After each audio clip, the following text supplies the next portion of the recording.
위성정당에 치이고 조국 혁신당에 밀리고 있다. 낮은 지지율로 고전하고 있는 제3지대 정당들에게 이런 평가가 좀 달리고 있는데요. 이들 정당 입장에서는 새로운 돌파구 마련이 필요해 보입니다. 이 시간에는 광주 광산을에 출마한 새로운 미래 이낙연 대표 전화로 만나보겠습니다. 자, 참고로 상대층 후보인 민주당의 민영배 후보는 오늘 인터뷰를 거절했다는 점을 사전에 밝히면서 이낙연 대표입니다. 안녕하세요, 대표님.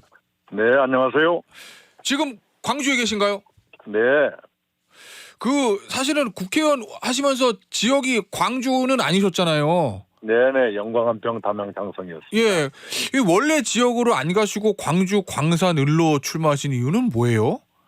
네, 광주의 상징성과 광주의 힘이죠. 예, 우리 대한민국을 정상화하는데 또 민주 세력을 재건하는데 불씨가 될 만한 도시가 바로 광주이기 때문이고요. 네, 또 광주는 저 개인적으로는 13살 철부지 소년 시절에 부모님을 떠나서 혼자서 하숙하면서 중학교를 다닌 이래 네, 제 육신과 정신을 키워준 곳이 광주이기 때문에 예, 광주에서 제가 그동안에 국가로부터 받았던 혜택 또는 제 성장의 결과 이것을 광주에 쏟아붓고 떠나고 싶다 이런 마음에서 광주를 선택했습니다.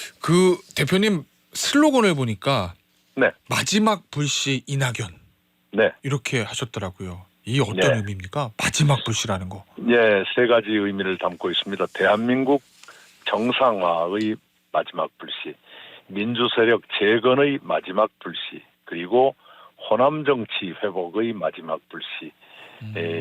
라는 제가 그런 마지막 불씨의 역할을 하겠다는 각오를 예. 그렇게 표현했습니다. 윤석열 정부와 이재명 대표의 민주당을 향한 메시지가 다 들어있는 겁니까? 예, 뭐 그런 셈이고요. 예. 특히 이제 김대중 정신을 아는 또 김대중 대통령 밑에서 성장했던 마지막 정치인이 저다라는 그런 생각도 담고 있습니다.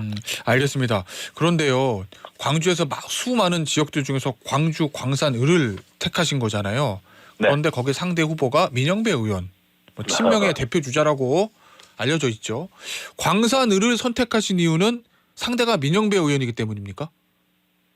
절반쯤은 그런 셈인데요. 예. 한 특정인을 겨냥해서 그런 것은 아니고요. 예. 요컨대 제가 만났던 광주 시민들 또는 서울의 지인들 시간이 갈수록 출마한다면 광산을로 가라 하는 얘기 쪽으로 의견이 모아지더라고요. 왜죠? 그래 왜 그렇습니까 했더니 두 가지입니다. 하나는 정치의 변화가 필요한 것이다 예. 하는 것이고요.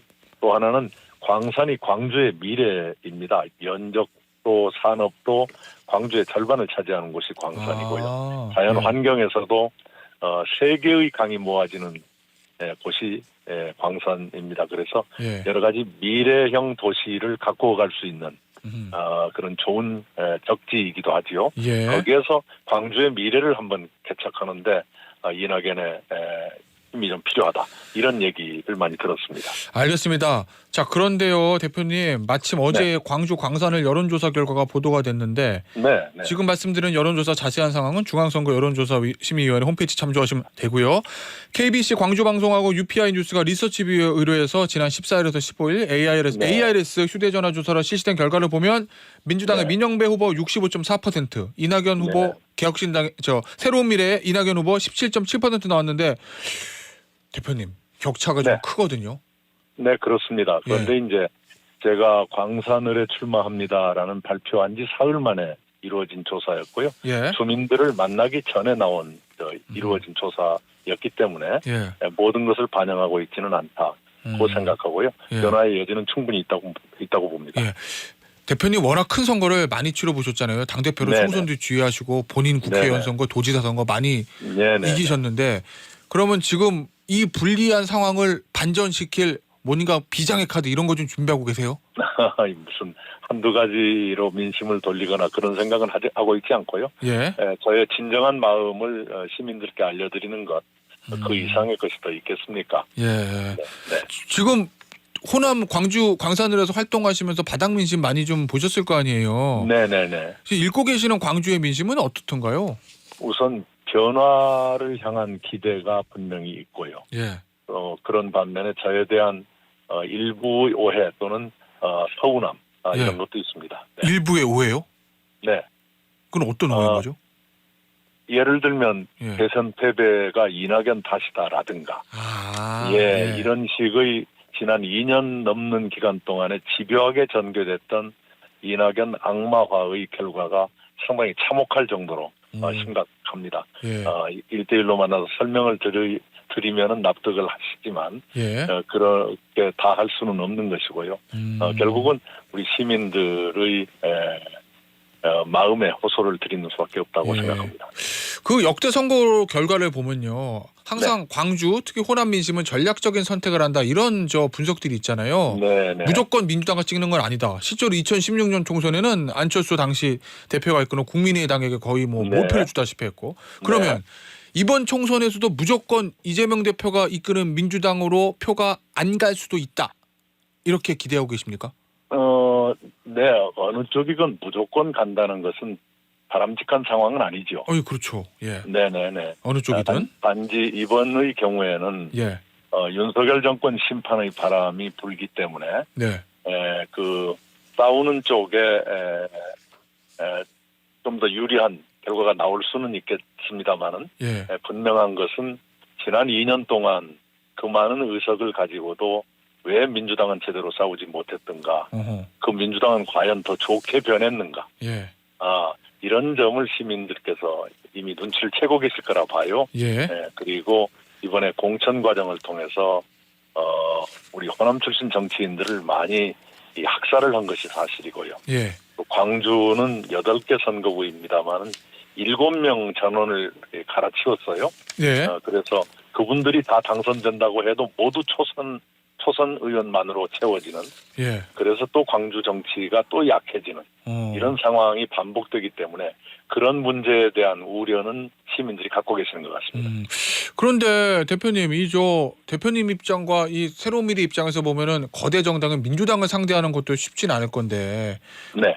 이 조국 혁신당이 또 떠서 네네. 이 뭐 호남 지역에서 조국 혁신당에 바람이 분다 뭐 이런 기사도 있던데, 그분은 어떻게 보십니까? 민주당과 조국 혁신당 사이에서 이 새로운 미래 존재 가치요.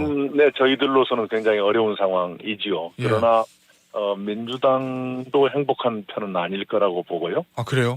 예. 네, 왜냐하면 비례해서 아하. 감식되기 때문에 예. 이른바 제로섬 게임이 진행되는 것 아닙니까? 그래서 바로 그제부터는 민주당도 조국 혁신당을 견제하는 쪽으로 방향을 바꾼 것 같죠. 예.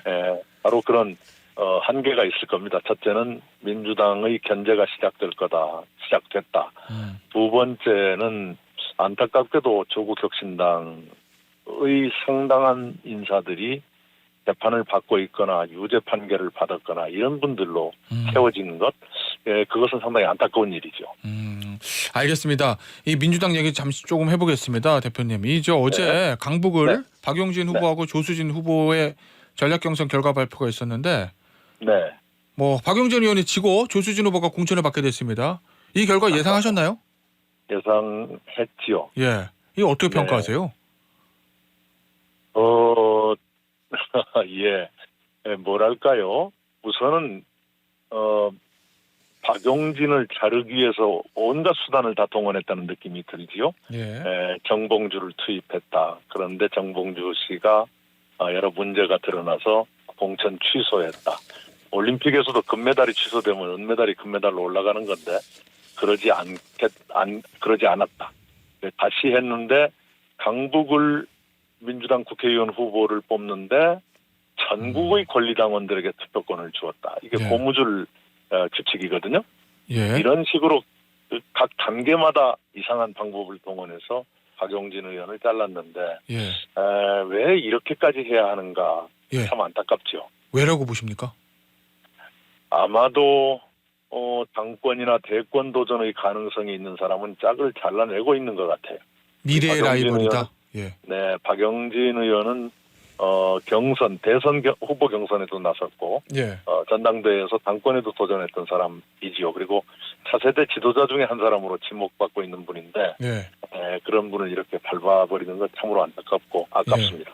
만약에 대표님이 지금 뭐 가정이지만 민주당의 대표고 공천권자라면 네. 이 박용진 후보 의원의 문제, 강북을 공천 문제 이거 어떻게 처리하셨을 거예요? 우선은 설령 첫 경선에서 2등을 했다 하더라도 그때 1등짜리가 문제가 돼서 예. 취소가 됐으면 타점자로 가는 것이 흔히 있는 일이죠. 네, 그렇게 했을 것 같습니다. 예, 알겠습니다. 지금 민주당에 뭐 하나의 또 공천 관련한 뇌관이 하나도 있는 것 같은데 이 고 노무현 전 대통령 과거의 비하한 발언 등으로 네. 논란이 된 양문석 후보 네. 이 네. 부분에 대해서는 어떻게 해야 된다고 보십니까? 뭐 다른 당 이야기긴 하지만요. 예, 그분이 굉장히 거칠지요. 그리고 강한 말로 뭐 그분의 그 언행에 대해서는 따로 말하고 싶지는 않습니다만 예. 그런 분이세요. 그런데 경선 심사 과정에서 도덕성이 0점이었는데 그것을 보고하지 않았다는 것 아닙니까? 네, 그런 보도가 있었습니다. 예. 네, 그런 보도가 있었죠. 예. 이런 것 또한 누군가를 특별히 봐주기 위해서 또는 누군가를 자르기 위해서 정당한 절차까지 무시한 공천이 이루어진 것 아닌가 싶고요. 예. 그런 점에서 이 비정상이 많이 집약된 그 공천 결과였다 이렇게 보는 거죠. 그 김부겸 공동선대위원장을 비롯한 전해철 의원, 고민정 의원 그리고 네. 윤건영 의원까지 이 네. 친문 핵심 의원들이 공개적으로 이걸 반발하고 있는데 네. 이 부분은 그러면 이재명 대표가 이런 반발들을 고려 안 하고 그냥 공천 유지할 거로 보십니까? 이미 그렇게 하고 있네요. 예. 네, 이미 그렇게 하고 있는데 그 점에서 안타깝습니다. 우리 김부겸 총리가 어려운 결심을 해서 선대위에 합류하신 것 같은데 예. 고립무원 상태로 지금 가고 있는 것 아닌가요? 아 그래요? 네, 본인도 많이 고통스러울 거라 생각하고요. 예. 네, 좀 너무나 난폭한 일이 계속되고 있다고 생각합니다. 알겠습니다. 오늘 아침에요 속보로 나왔는데 황상무 시민사회 수석의 사의를 대통령이 수용했다는 속보가 있었습니다. 이 부분은 어떻게 평가하십니까? 네, 늦었지만 당연한 것이고요. 예. 말이 안 되죠. 본인도 언론인 출신인데 언론에 대해서 우리 군사정권 시절에 테러를 언급했다는 거 좀 말이 안 되는 얘기이죠. 아주 우리 한국 언론사상 최악의 탄압 사건이 그 테러 사건이었는데요. 예. 그것을 언론인 출신 청와대 수석이 해당 기자 앞에서 그런 얘기를 했다. 용서할 수 없는 일이죠. 늦었지만 당연한 일입니다. 알겠습니다. 오늘 네. 새로운 미래 이낙연 대표의 인터뷰는 여기서 마무리하도록 하겠습니다. 대표님 감사합니다. 네, 감사합니다.